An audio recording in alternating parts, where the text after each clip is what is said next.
Lake Mille Lacs is one of Minnesota's largest and most beautiful bodies of water. It's been described as a sportsman's paradise. But with any lake there comes a story of harrowing events. The area in which the lake sat was home to the Sioux tribe for 3 centuries. They were driven out by near annihilation by the Ojibwa who lived on the shores of Lake Superior. With that detail known, this is how the legend had begun. For many years, settlers near Vineland reported seeing vague, white forms moving through the immense groves of sugar maple, and hearing chilling moans rising on the night air. The ghosts were believed to be souls of the dead Sioux warriors, and this is their story.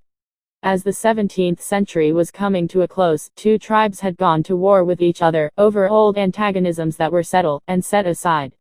But this wasn't what the battle was about. It was about 3 young adults, a Sioux maiden, a Sioux warrior, and an Ojibwa warrior. It is said that the maiden was being courted by both warriors. When the maiden chose the Ojibwa warrior, the Sioux warrior soon became jealous, and declared a battle of sorts between him and other man. Before the young man could act in self-defense, the Sioux warrior killed him. Although the act didn't result in an immediate hostilities, it had given both tribes time to realize that they were still old enemies. To try and starve off a battles, all friendships that had been forged were now forever severed.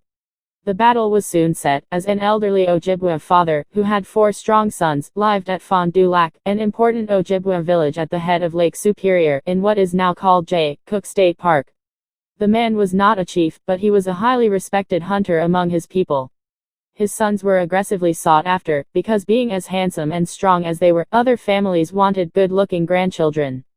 Shortly after quarrel between the Sioux maiden and her dead Ojibwa lover had occurred, the 4 brothers set forth to pay a friendly visit to the main village of the Sioux.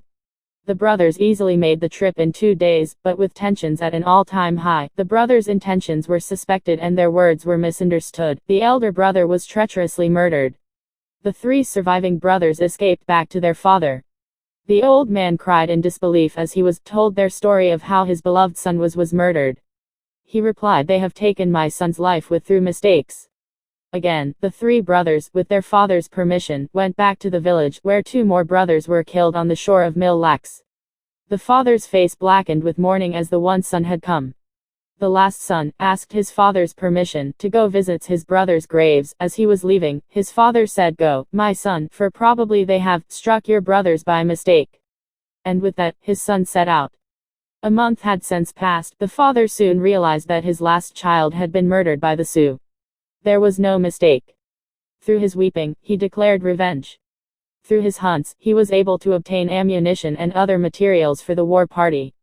He soon sent out his tobacco and war club to the most remote villages of the Ojibwa, letting them know of the evil that the Sioux placed upon him. He invited the warriors to assemble on Fond du Lac. With everything completed, all the men of the tribe gathered with their muskets and scalping knives ready. They prayed to the Great Spirit for honor, bravery, and strength. When they were done, they began the trail to the Sioux stronghold. 2 villages were established at Cormorant and Cathayo on the west shore. Another one was in the south, which was connected to the large Key Lake by a river, called the Run River. These villages had earthen lodges. So swift was the vanguard of the Ojibwa's attacks on the Sioux at Cormorant Point that by dawn's early light, nearly every villager was annihilated by the time the rear vanguard of the Ojibwa arrived. The warring tribes were matched unevenly. The Ojibwa had long ago befriended the white people, that they had firearms from the French traders and months of training. The Sioux had no knowledge of these weapons, that they could only rely on their weapons of now and arrows, spears and clubs, which were useless to the muskets. A small remnant of the Sioux had managed to escape to their canoes and reach Cathayo, but that nonetheless enhanced the Ojibwa's bloodlust for revenge. It was here that the Sioux was basically hunted and exterminated by the use of muskets and gunpowder bags that were dropped into the smoke holes of the Sioux lodges and burning them alive or smoking them out. A few Sioux warriors survived and made their way to the main village, where the last battle of the day took place. The Sioux was vanquished, satisfying the Ojibwa's thirst for blood.